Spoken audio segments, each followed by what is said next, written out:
안녕하세요. 손잡TV입니다. 오늘은 간단하게 6월부터 변경되고 시행되는 3가지 제도에 대해 알려드리려고 합니다. 자잘하게 바뀌는 제도들이 많지만 이 중에서 여러분들이 꼭 알아두셔야 되는 3가지만 알려드리도록 하겠습니다. 영상 보시기 전에 구독과 좋아요, 알림 설정 부탁드립니다.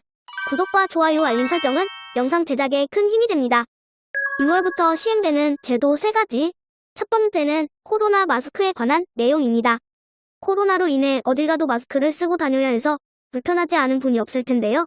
앞으로는 백신 접종을 하면 야외에서 마스크를 쓰고 다니지 않아도 됩니다. 사적인 모임에서 기준이 완화되고 백신을 맞으신 분들은 이 기준에서 제외되는데요. 7월부터는 백신을 1차로 접종하고 2주가 지나면 8명 이상 직계가족 모임을 할 수가 있고 2번까지 접종을 모두 마치게 되면 경로당에도 갈 수도 있다고 합니다. 또한 공원이나 등산로 등 야외에서 마스크를 쓰지 않아도 되는데요. 요양원이나 요양병원에도 면회가 허용되고 직계가족은 지금 현재 8명까지 모일 수 있는데 만약 할아버지 할머니가 백신 접종을 받았다면 최대 10명까지 가능하고 그리도 직계가족이 또 여기에서 백신 접종을 완료했다면 접종 완료한 숫자를 더해서 기본 허용된 8명에서 4명이 접종했다면 최대 12명까지 5명이 접종했다 하면 최대 13명까지 모일 수 있다는 겁니다. 이렇게만 된다면 앞으로 다가오는 명절 때는 더 많은 가족들이 모일 수 있겠죠? 간단히 정리해드리자면 7월부터는 백신 접종을 완료한 상태라면 마스크를 쓰지 않아도 된다는 겁니다. 하지만 이에 대한 반박하는 시민들도 많다고 합니다. 물론 최대한 빠르게 접종을 마치고 집단 면역을 이룩하면 그것이 가장 이상적인 방법이기야 하겠죠.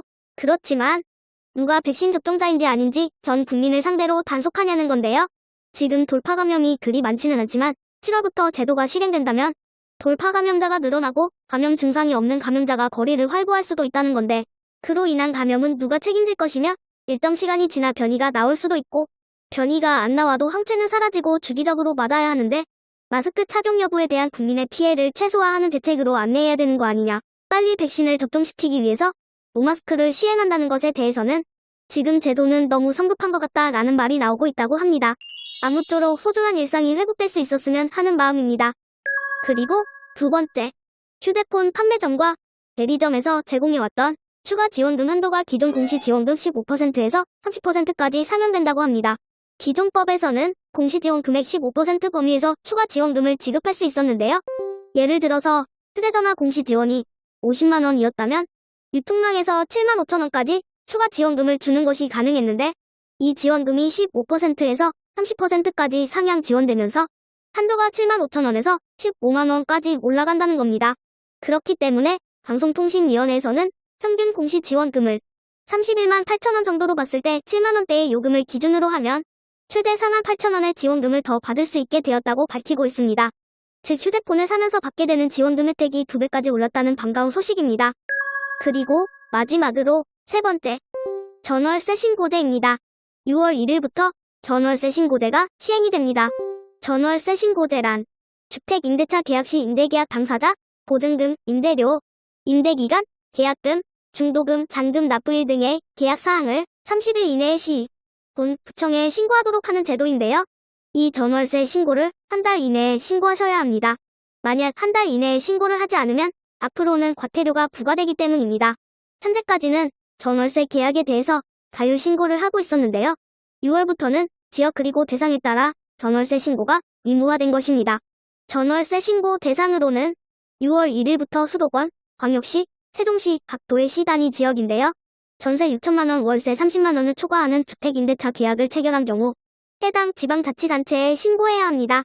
반전세의 경우 보증금 또는 월세가 계약 금액을 초과하면 신고 대상에 포함된다는 점도 참고하시길 바랍니다. 대상 주택으로는 아파트, 연립, 다세대 다가구 주택, 오피스텔, 기숙사 등의 준주택, 공장과 상가내 주택, 한잣집 등 주택임대차 보호법상 주택이면 모두 신고 대상에 포함이 된다고 합니다. 다만 예외도 있는데요.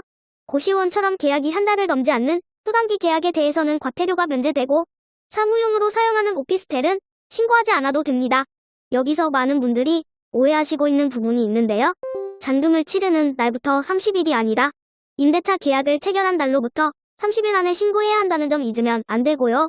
임대차 계약을 신고했다고 해서 모두 신고하시는 게 아니라 6월 1일 이후에 새롭게 전월세 계약을 하시거나 또는 갱신할 때만 신고하시면 됩니다. 그런데 만약 갱신을 했을 때 보증금이나 월세가 이전과 동일하다면 신고 대상에 포함되지 않는 것도 참고해주세요. 신고를 하실 때는 온라인과 오프라인이 있는데요.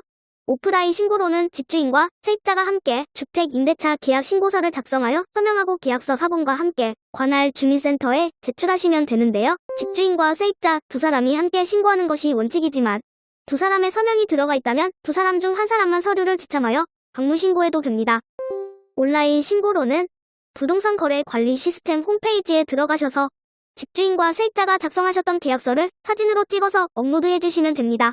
만약 30일 이내에 신고를 하지 않았다면 미신고 기간과 보증금, 월세액 수준에 따라 최소 4만원에서부터 최대 100만원의 과태료가 차등적으로 부과됩니다. 미신고 또는 허위 신고일 땐 과태료가 최대 100만원 부과된다는 점도 기억해주세요. 다만 전월세 신고제는 신규제도이기 때문에 내년 5월 말까지는 계도 기간을 적용한다고 합니다. 만약 올해 신고를 하지 못했다거나 잘못 신고하셨더라도 2022년 5월 말까지는 계도 기간이기 때문에 수정하시면 되니 크게 걱정하실 필요는 없는 것 같습니다. 계도 기간 때까지는 실제로 과태료를 내지는 않는다 하니 이것도 참고하셨으면 좋겠습니다. 하지만 여기서도 논란이 많은데요. 이런 전월세 신고제가 결국 주택을 가지고 있는 사람들의 소득을 파악해서 나중에 과세 자료로 활용되지 않을까 라는 걱정들도 많고 지금까지 주택정책이 올바르게 시행되지 못하다 보니 이런 복잡한 형태로 하지 않아도 될 일을 한다라는 불만의 목소리도 높다고 합니다. 어찌됐든 6월부터 시행되는 제도이기 때문에 꼭 기억해 주시기 바랍니다. 오늘 준비한 영상은 여기까지입니다. 영상이 도움이 되셨다면 구독과 좋아요, 알림 설정 부탁드립니다. 구독과 좋아요, 알림 설정은 영상 제작에 큰 힘이 됩니다. 지금까지 손자TV였습니다. 안녕히 계세요.